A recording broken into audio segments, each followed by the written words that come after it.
Welcome to Guitar Stuff with John.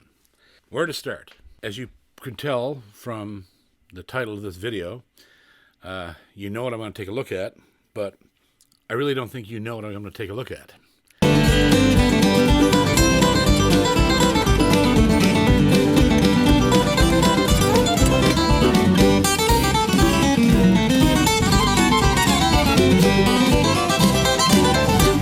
Guitar Stuff with John!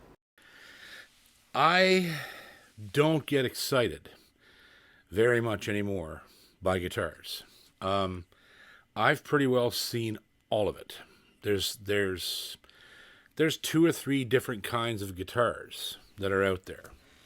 You've got the main factory guitars, the high-end ones that everybody buys. They're generally the same across the board. One sounds about like the other. They're all consistent within themselves, right?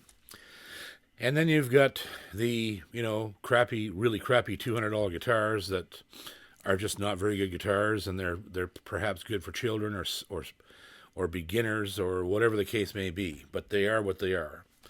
And then you've got the boutique guitars, like, I don't know, any of them. They all, each one in their own way, are incredible. There's something about each company that draws you in and holds you there. Like myself and Boucher and Gallagher, the other great luthiers, Bourgeois, Collings, Loudon, you name it.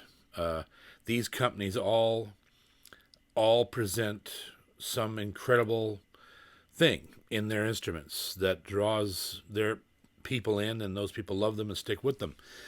And but it's all basically the same game. There's not really anything else. There's nothing surprising there, right?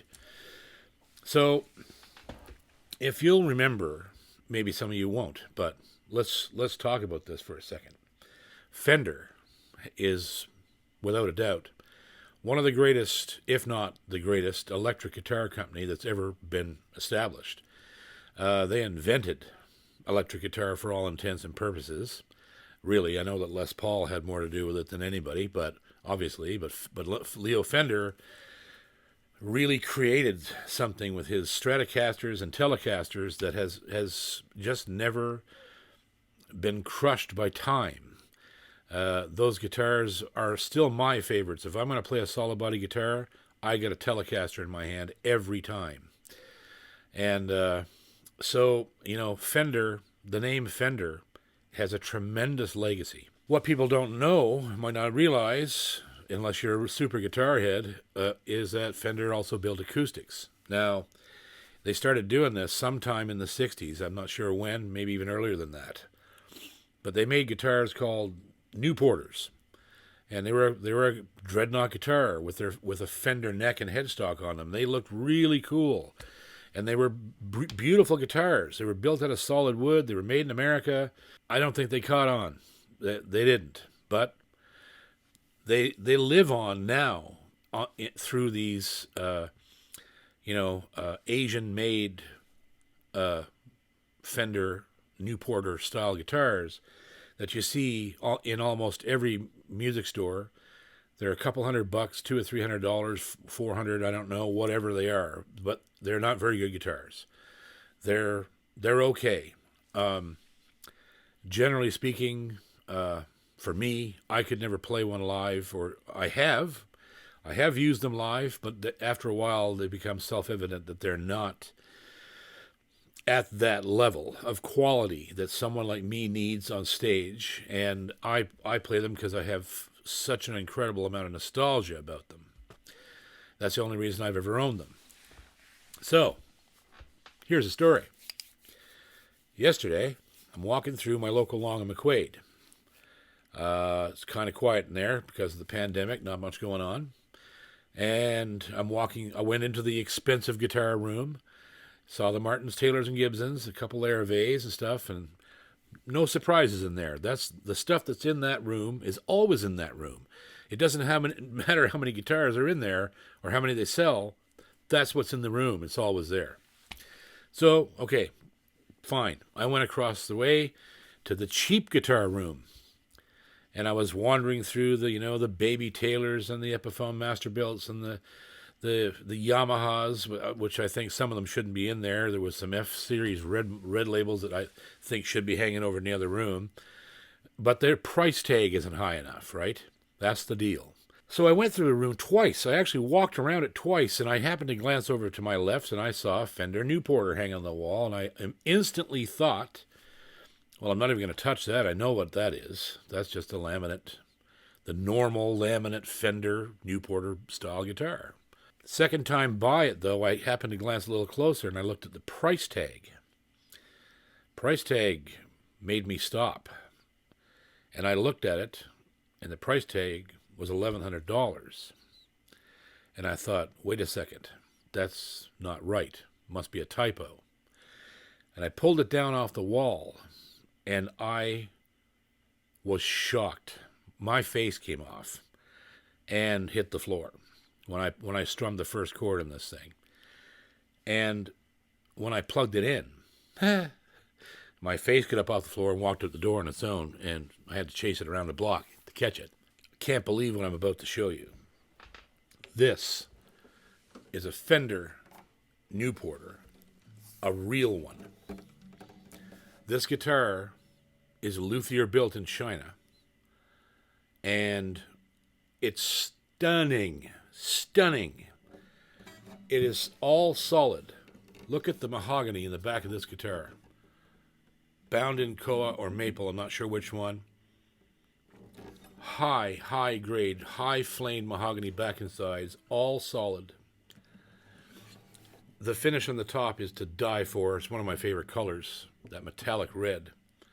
The neck is a mahogany neck or a power neck or whatever they call this.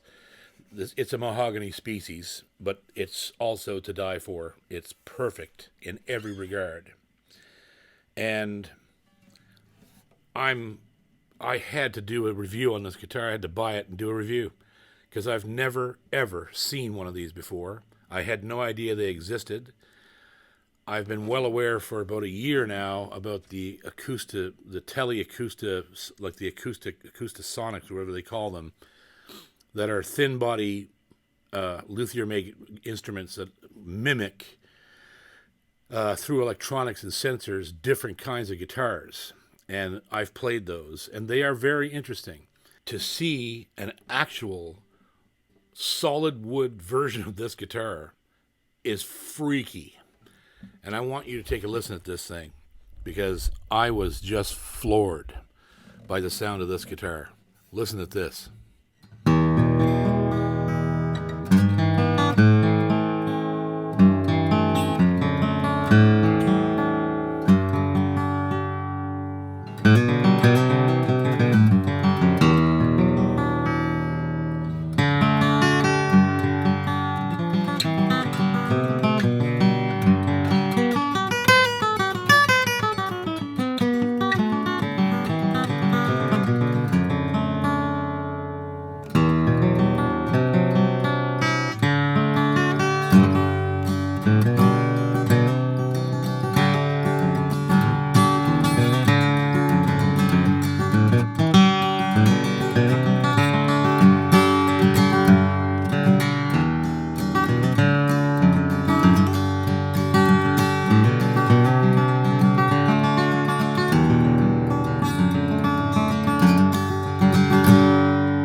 Wow.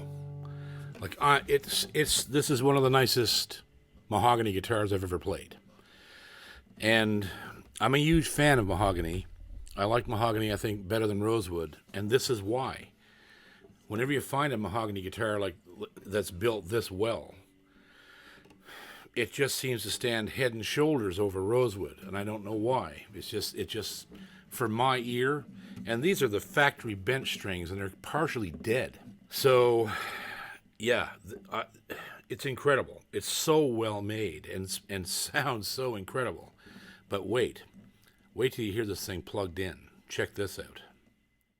So we start right here at the top with this beautiful trad strat headstock, all standard Fender stuff, bone nut. There's this quasi mahogany or rosewood mahogany fretboard, whatever that wood is, the Power Ferrari or whatever they call it, and look at the finish in that thing.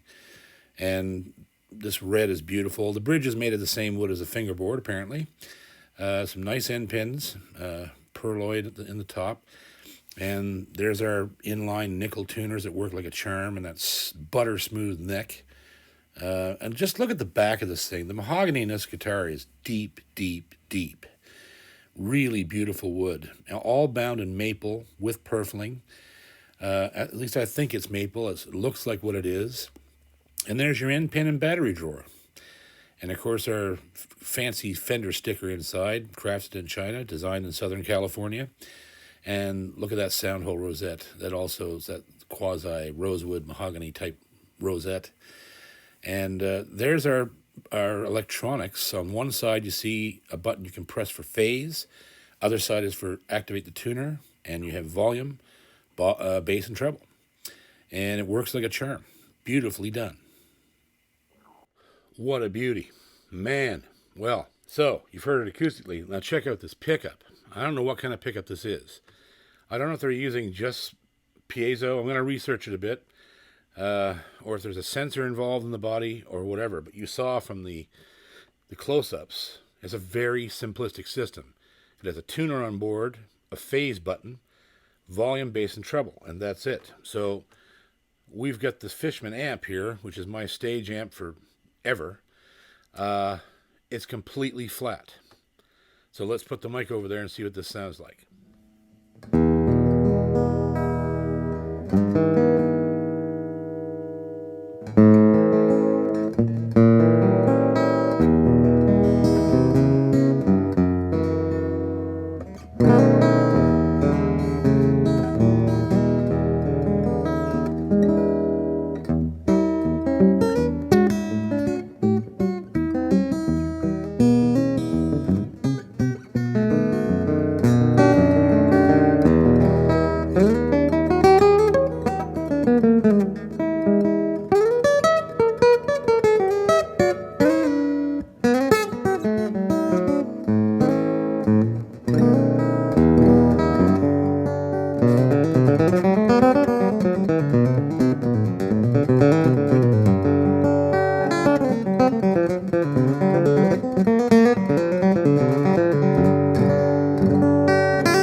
Wow. That's all I get to say about that is wow.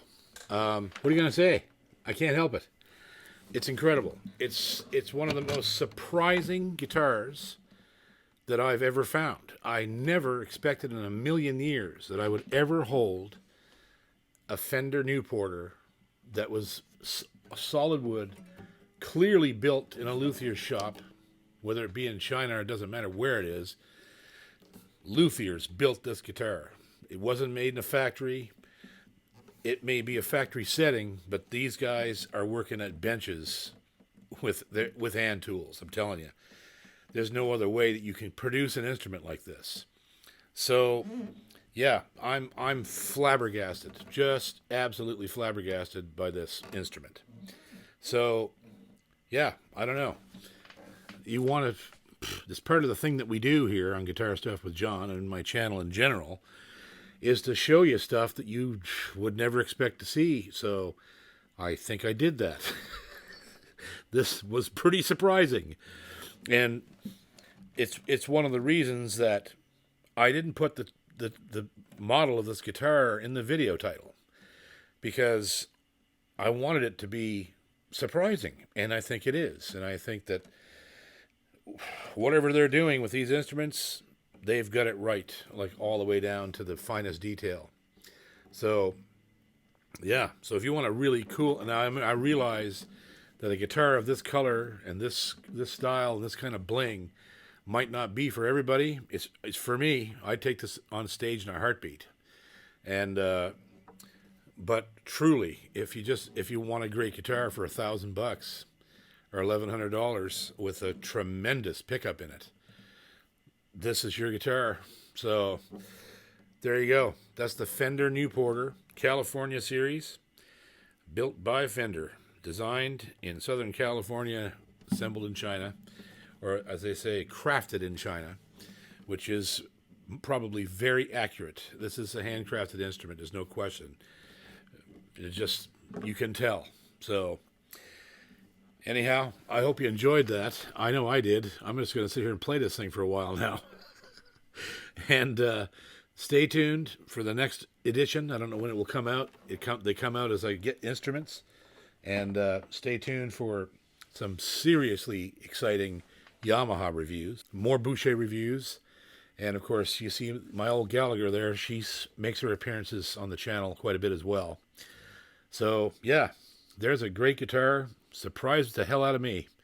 I'll tell you that much. And I hope it did for you too. Anyhow, we thank you very much. This has been Guitar Stuff with John. Hit subscribe. Hit the notification bell. We'll see you next time. Guitar players unite. Because the guy who has the most when he dies wins.